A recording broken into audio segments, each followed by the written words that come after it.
नमस्कार। आज बात करेंगे आरआरबी एनटीपीसी एग्ज़ाम के बारे में। जैसा कि 14 जनवरी 2022 को आरआरबी एनटीपीसी सीबीटी 1 का रिजल्ट जारी किया गया। रिजल्ट जारी होने के उपरांत ही छात्रों के मन में बहुत सारा आक्रोश है। इस गुस्सा का कारण अगर जाना जाए तो छात्रों को उम्मीद थी कि आरआरबी एनटीपीसी सीबीटी 1 का कट ऑफ 60 से 65 के बीच होगा और सभी पोस्टों के लिए एक कॉमन कट ऑफ जारी किया जाएगा, पर हुआ इसके विपरीत। रेलवे द्वारा सभी पोस्टों के लिए अलग अलग कट ऑफ जारी किया गया, जिससे कि कट ऑफ बहुत हाई हो गया, यानी कि बहुत हाई कट ऑफ चला गया। तो हाई कट ऑफ जाने के पीछे सबसे बड़ा कारण माना जाए तो रेलवे द्वारा अलग अलग पोस्टों के लिए अलग अलग कट ऑफ जारी किया जाना है। अलग अलग पोस्टों के लिए अलग अलग कट ऑफ जारी किए जाने के कारण से बहुत सारे छात्र सभी पोस्टों के लिए क्वालिफाई कर गए, यानी कि एक छात्र कई पोस्टों के लिए क्वालिफाई कर गया, जिससे कि 20 गुना छात्रों का जो अनुमान था उससे कम छात्र सीबीटी 2 के लिए क्वालिफाई किए और इतना हाई कट ऑफ चला गया। तो अब इस पर रेलवे की क्या दलील है, रेलवे क्या कहता है, जो उसके द्वारा अलग अलग पोस्टों के लिए अलग अलग कट ऑफ जारी किया गया, क्या उसके अनुसार वह सही है? छात्रों की इस पर क्या दर्द है, छात्रों की क्या राय है, उस पर भी चर्चा करेंगे और बात करेंगे कि आगे अब इस पर क्या होगा। क्या इस पर कोई कार्रवाई होगी या फिर छात्र यूँ समझते हैं कि रेलवे द्वारा जो यह किया गया वह पूरी तरह गलत है। तो चलिए इन्हीं सब बातों पर इस वीडियो में चर्चा करेंगे। तो सबसे पहले बात करते हैं कि रेलवे का इतनी हाई कट ऑफ और अलग अलग पोस्टों के लिए जारी किए गए अलग अलग कट ऑफ के पीछे क्या कहना है। तो जब रिजल्ट जारी होने के बाद छात्रों के मन में आक्रोश हुआ तो आरआरबी ने एक नोटिफिकेशन जारी करके खुद को सही साबित करने की कोशिश की। उस नोटिफिकेशन में आरआरबी बताता है कि जो वह किया वह उस नोटिफिकेशन के आधार पर था, जो कि एनटीपीसी के नोटिफिकेशन जो कि 28/2/2019 को जारी किया गया था उसी के आधार पर है, जिसके बारे में चर्चा पारा 13 में की गई है। जो ऑफिशियल नोटिफिकेशन था उसके पारा 13 में इस बात की चर्चा है कि अलग अलग पोस्टों के लिए अलग अलग कट ऑफ जारी किया जाएगा। तो चलिए देखते हैं पारा 13 में क्या कहता है ऑफिशियल नोटिफिकेशन।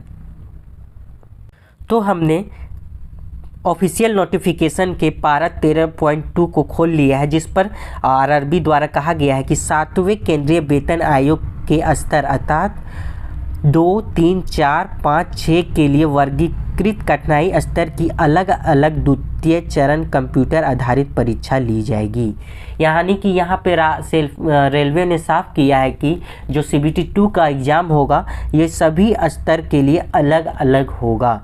7वें केंद्रीय वेतन आयोग के अंतर्गत आने वाले समान स्तर के सभी पदों के लिए एक सामान्य द्वितीय चरण की कंप्यूटर आधारित परीक्षा होगी, यानी कि जो लेवल 2 के जितने भी पोस्ट हैं उसके लिए एक परीक्षा होगी, लेवल 3 की जितने पोस्ट है उसके लिए एक परीक्षा होगी, लेवल 4 के जितने पोस्ट है उसके लिए एक परीक्षा होगी, इसी प्रकार से लेवल 5 के लिए और लेवल 6 के लिए परीक्षा होगी, यानी कि कुल 5 परीक्षाएँ सीबीटी 2 में ली जाएगी। अगर उम्मीदवार शैक्षिक योग्यता के आधार पर 7वें वेतन केंद्रीय वेतन आयोग के पदों के एक से ज़्यादा स्तर के लिए पात्र है तो उसे सामान्य प्रथम चरण के परीक्षा के उपरांत 7वें वेतन आयोग के प्रत्येक समान स्तर के पदों जैसा कि 13.6 पैरा तालिका में दिया गया है के लिए द्वितीय चरण कंप्यूटर आधारित परीक्षा देनी होगी। यानी कि यहाँ पर भी रेलवे ने साफ कहा है कि अगर कोई स्टूडेंट यानी कि कोई छात्र एक लेवल से ज़्यादा पोस्टों के लिए एक लेवल से ज़्यादा लेवल के लिए क्वालिफाई करता है तो उसको सीबीटी 2 में सभी लेवल के लिए परीक्षा देना होगा। यानी कि रेलवे द्वारा जो ऑफिशियल नोटिफिकेशन में जारी किया गया था कि उसके आधार पर अलग अलग पोस्टों के लिए अलग अलग कट ऑफ जारी किए जाएंगे और अलग अलग परीक्षाएं लिए जाएगी, वह ऑफिशियल नोटिफिकेशन में देखने को मिल जाता है। अब तक के वीडियो के आधार पर तो आपको यह लगा होगा कि छात्रों का गुस्सा बेबुनियाद है, पर आप गलत हैं। आपको बता दें कि छात्रों का गुस्सा बेबुनियाद नहीं है। छात्रों के गुस्सा को समझने के लिए आपको एनटीपीसी के अभी तक की पूरी प्रक्रिया को समझना होगा। एनटीपीसी का नोटिफिकेशन 2019 में आता है, पर इसका CBT-1 का एग्ज़ाम दिसंबर 2020 में कंडक्ट करवाया जाता है। इस एग्ज़ाम को करवाने के लिए भी छात्रों को एक बड़े कैंपेन, ट्विटर कैंपेन का सहारा लेना पड़ता है। CBT-1 का एग्ज़ाम कई महीनों तक चलता है। CBT-1 के एग्ज़ाम के समाप्त होने के उपरांत छात्रों के मन में इसके रिजल्ट को लेकर उत्सुकता उत्पन्न होती है। RRB द्वारा आंसर की जारी किया जाता है। आंसर की को चेक करने के बाद कई छात्रों के मार्क्स 60 से ऊपर आ रहे होते हैं। यहाँ पे हम रो मार्क्स की बात कर रहे हैं जो कि 60 से ऊपर आ रहे होते हैं। उस समय छात्र विभिन्न यूट्यूब चैनलों द्वारा बनाए गए एक्सपेक्टेड कटऑफ के आधार पर यह आकलन करते हैं कि उनका CBT-2 में आसानी से हो जाएगा और वे CBT-2 की तैयारी में लग जाते हैं। इतनी दिन का CBT-2 की कड़ी मेहनत की तैयारी के उपरांत उनको एक निराशा होती हाथ लगती है जब CBT-1 का रिजल्ट उनके सामने होता है और वे देखते हैं कि इतनी हाई कटऑफ गई है। पर रेलवे बोर्ड स्टूडेंट के इस दर्द को शायद ही समझ पाए।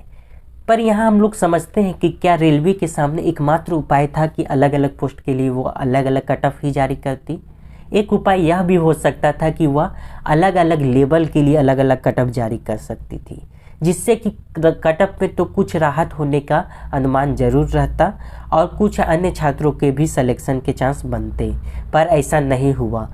यहाँ पे बात करते हैं कि हाई कटऑफ जाने का एकमात्र कारण क्या अलग अलग पोस्टों पर जारी किया गया अलग अलग कटऑफ ही है। छात्रों के मन में एक और कारण है, वह है नॉर्मलाइजेशन प्रक्रिया। इस प्रक्रिया के तहत हार्ड शिफ्ट में एग्ज़ाम देने वाले छात्रों को कुछ अधिक नंबर दिए जाते हैं नॉर्मलाइजेशन के तहत, जिससे कि समानता का स्थिति लाया जा सके।